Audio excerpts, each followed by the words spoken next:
Oi, pessoal, eu vou falar para vocês da anatomia do ligamento colateral lateral e do canto posterolateral, que são estruturas importantes, né, que ficam aí nessa região e que a gente tem que conhecer e conhecer a lesão. E no final disso eu vou mostrar um casinho para a gente fixar os conceitos aqui, tá? Bom, quando a gente fala do ligamento colateral lateral, que é essa estruturinha aqui, ó, LCL, ele tem origem aqui no epicôndilo lateral e vai se inserir aqui na lateral da cabeça da fíbula, tá? Mais anteriormente. Ao contrário do colateral medial, que é bem fixo a cápsula do joelho e o menisco medial, o colateral lateral é mais flexível e se torna também o menisco lateral mais flexível, por isso que o menisco lateral rompe menos que o medial. E as lesões isoladas são incomuns. Menos de 2% das lesões do joelho vão afetar só a região lateral. A gente vai falar aqui, então, não só do colateral lateral, mas outras estruturas do canto posterolateral. Lembrando que as lesões são menos comuns, mas têm um risco maior de instabilidade em relação ao colateral medial. Então, muitas vezes, lesões grau 3 ou fraturas equivalentes na região do colateral lateral e do canto posterolateral acabam tendo que ser submetidas a cirurgias por causa da instabilidade posterolateral. Estou aqui mostrando uma lesão do ligamento colateral lateral proximal, além de lesão do ligamento cruzado anterior e do colateral medial. O que ajuda? Por que tem esse termo, canto posterolateral? Por que existe definição só para ele? Porque esse canto, ele ajuda a restringir o estresse invaro, né, para fora do joelho e a rotação externa. E ele tem vários constituintes, a gente vai ver, na literatura até varia de que constitui o canto posterolateral. Mas é mais unânime o que realmente é importante. Quem de fato não pode ter uma lesão de alto grau, senão vai evoluir para instabilidade, que são o ligamento colateral lateral, propriamente dito, o ligamento poplíteo fibular, que é esse aqui, ó, do asterisco, e o tendão poplíteo, que é esse aqui, que tem um músculo que fica atrás da tíbia e o tendão que se insere aqui no epicôndilo femoral lateral. Então, assim, são as estruturas mais importantes biomecanicamente do canto posterolateral e as que são abordadas para reconstruções, né, cirúrgicas. Então, são essas três que a gente não pode perder lesão de jeito nenhum. A maioria das lesões do canto e do LCL, elas são associadas à ruptura do LCA, ruptura meniscal e outras lesões ligamentares mediais, por exemplo. Então, não é tão comum uma lesão isolada, como eu falei, é mais rara ainda. Então, a gente chama isso aqui de dark side of the knee, né? Porque são várias estruturas estabilizadoras da região, tanto estáticos, e como a gente vai ver aqui, como dinâmicos, que são relacionados aos ventres musculares. Então, de estáticos a gente tem o colateral lateral, propriamente dito, que eu já falei para vocês, o poplíteo fibular, e tem outras estruturas que são descritas como do canto, né, e que são menos importantes, que é o ligamento arqueado, esse aqui, ó, IARC, forma de Y, e o fabelo fibular que sai da fabela. Notem que os três se inserem aqui no estiloide fibular, que a gente vai já ver, que é essa pontinha aqui da fíbula. Olha o ligamento poplíteo fibular nessa imagem preto e branco e olha como ele sai aqui do estiloide fibular, enquanto o colateral lateral sai da porção lateral da cabeça da fíbula. Isso é muito importante, porque a fratura só do estiloide fibular vai fazer a gente pensar de lesão do complexo arqueado, que seria o poplíteo fibular, fabelo fibular e arqueado. Enquanto lesão mais lateral na cabeça, uma fratura maior da cabeça, vai afetar também a inserção do ligamento colateral lateral aqui e do tendão poplíteo. Tá, e a gente ainda tem mais anteriormente, ajudando a estabilizar o canto, não o canto, mas a região anterior e lateral, o trato iliotibial e o ligamento anterolateral. E os estabilizadores dinâmicos, então a gente tem o principal, que a gente já viu, os principais são esses de maiúsculo, que é o tendão poplíteo, mas a gente também tem como estabilizador dinâmico, isso é relacionado a músculo, as cabeças longas e curta do bíceps, né? Como todos os bíceps, eles têm duas cabeças, então as longas e curtas que se inserem aqui junto com o colateral lateral e a cabeça lateral do gastrocnêmio.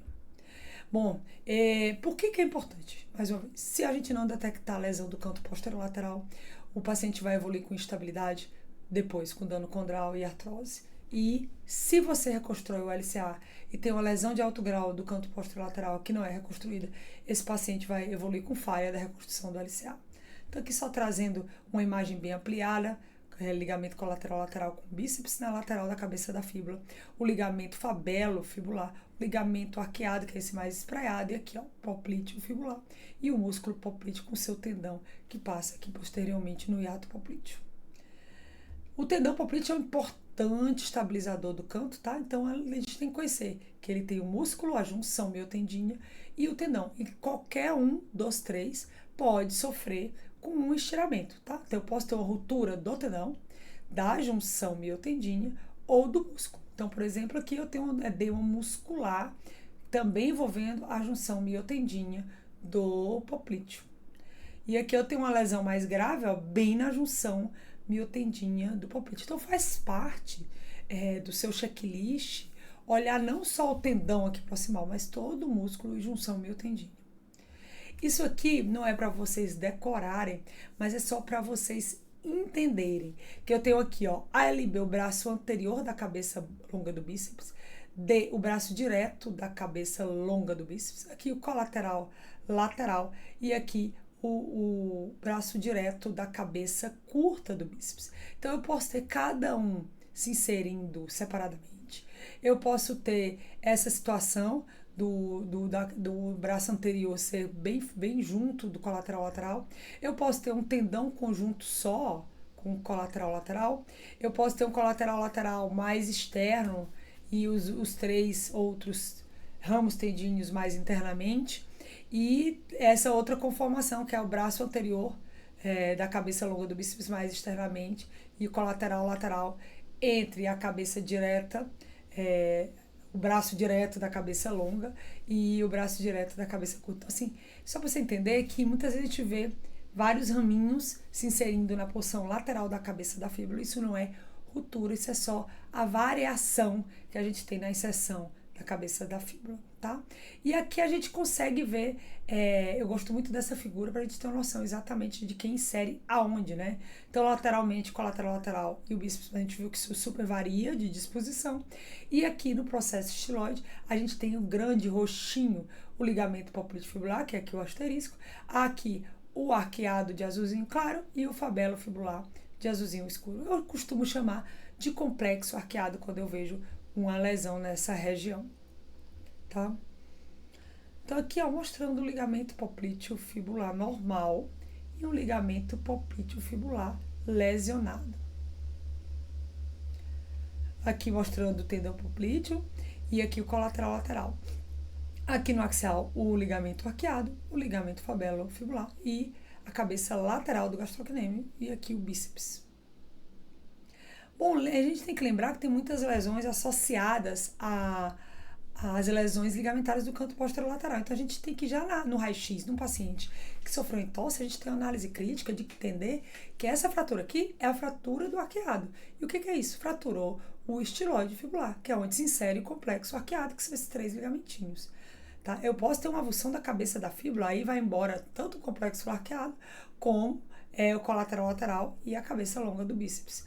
Eu posso ter uma fratura de Segonde, que já seria aqui na inserção do ligamento anterolateral. E aí, eu também posso fazer uma radiografia com estresse invário para documentar que esse canto está insuficiente e eu tenho uma grande abertura do espaço lateral. Mas grave essas fraturas porque elas dão sinal para a gente de que tem alteração aqui no canto e, por exemplo, que tem uma ruptura do LCA, como, por exemplo, a fratura de Segonde, está super associada. Então, aqui mostrando a fraturinha do arqueado aqui, ó, no processo estiloide, bem na inserção dos ligamentos do complexo arqueado, tá? Às vezes, essas fraturinhas são difíceis de ver na ressonância, quando são pequenininhas assim, porque, como a gente sabe, fratura avulsiva, ela tem menos edema do que uma fratura por contusão. Então, às vezes, o edema é pequenininho, ou nem tem edema, e você vê melhor na TC, até no raio-x, um fragmentinho pequenininho lá, junto do complexo arqueado. E aqui, ó, a fratura da porção lateral da cabeça da fíbula, aí já vai pegar uma avulsão do colateral lateral e da inserção do bíceps, já são fraturas maiores, né? A fratura de Segonde, que é essa aqui, ó, bem na inserção do ligamento anterolateral, muito associada à ruptura do ligamento cruzado anterior. E lembrar aqui de um diferencial da fratura de Segond no AP do raio-x, que é a avulsão do tubérculo de Gerdy, que também se insere aqui. Então, no AP, elas vão se sobrepor, só a ressonância realmente para me dizer que quem fraturou aqui foi a inserção do trato iliotibial no tubérculo de Gerdy. Então, assim, gente, como take home? As lesões que a gente não pode perder de jeito nenhum são as lesões de alto grau do canto posterolateral, porque elas têm consequências devastadoras, como artrose, instabilidade crônica, falha de reconstrução do LCA. Então, essa lesão a gente não pode perder, tá? E o papel da imagem é fazer uma detecção precoce, tá? Para que junto com os achados clínicos, mas às vezes são frustros, então vamos dizer, ele não tem estabilidade vária, mas tem uma lesão de alto grau, isso já é suficiente para uma conduta cirúrgica, então mostra a nossa importância, porque às vezes eles não conseguem ter achados clínicos tão precisos dessa lesão do canto. Então, lesões instáveis grau 3, como rupturas completas ou de alto grau do tendão poplíteo, do ligamento poplíteo fibular e do colateral lateral levam à suspeita de instabilidade posterolateral, principalmente quando 2 ou mais componentes são envolvidos. Então, vamos aqui para um casinho de um paciente lutador de 34 anos. E aí, o que aconteceu? Ele sofreu um estresse aqui, ó. Então, abriu esse canto posterolateral. E aí, a gente vai ver quem mudou, quem alterou de sinal. Vamos ampliar aqui. Então, a gente vê aqui, ó, vamos seguir o colateral lateral no axial, colateral lateral, bíceps aqui, colateral lateral, colateral lateral. Você vê que tem só um aumento do sinal da inserção do bíceps com o colateral lateral por uma lesão parcial, né? Então, só um aumento de sinal com edema adjacente. Ok. Sair daqui, quem eu tenho que olhar mais, que é muito importante pro canto, aqui, ó, o tendão poplíteo. Lembra que é comum ele ter esse sinalzinho aqui na inserção dele. Mas a gente tem que seguir ele até a junção miotendínea, olhar no coronal e olhar também no sagital para ver, ó, se tem isso aqui. E o que eu tenho aqui, ó, eu estirei bem na junção miotendínea do poplíteo, traz aqui o axial, ó, e você vê o estiramento aqui bem nessa região da junção miotendínea do poplíteo. Deixa eu trazer aqui, ampliar bem. Aí você vê uma edeminha aqui, ó, da junção miotendínea do poplíteo. E aí, a gente vem procurar aqui essa estruturinha, que seria esse ligamento que está espessado e com alteração de sinal, que sai do estiloide fibular para a junção miotendínea do poplíteo, o ligamento poplíteo fibular. Então, a gente tem também lesão do complexo, acabo dando junto do complexo arqueado, porque os outros ligamentos têm infiltração líquida, eles são fininhos, mais difíceis de ver. Então, esse é o principal que a gente consegue ver melhor. Então, uma lesão também do ligamento poplíteo fibular. Mais interessante, se você for olhar com cuidado, você vê que de fato também temos uma fraturinha aqui avulsiva do processo estiloide da fíbula, que é a fratura do arqueado. Lembrando que essas fraturas avulsivas não necessariamente destacam, né? Fez o traço, mas não destacou, e elas costumam dar menos edema ósseo. Então, a infiltração líquida aqui do canto posterolateral. Então, moral da história, eu temos uma lesão parcial da inserção distal do ligamento colateral lateral e do tendão do bíceps. Também temos um estiramento da junção, que dá para ver melhor aqui no sagital, da junção miotendínea do poplíteo, aqui, ó. E temos também uma lesão do ligamento poplíteo fibular. Então, mostrando aqui que realmente a gente consegue ver as estruturas do canto e das lesões dela. Então, um abraço a todos.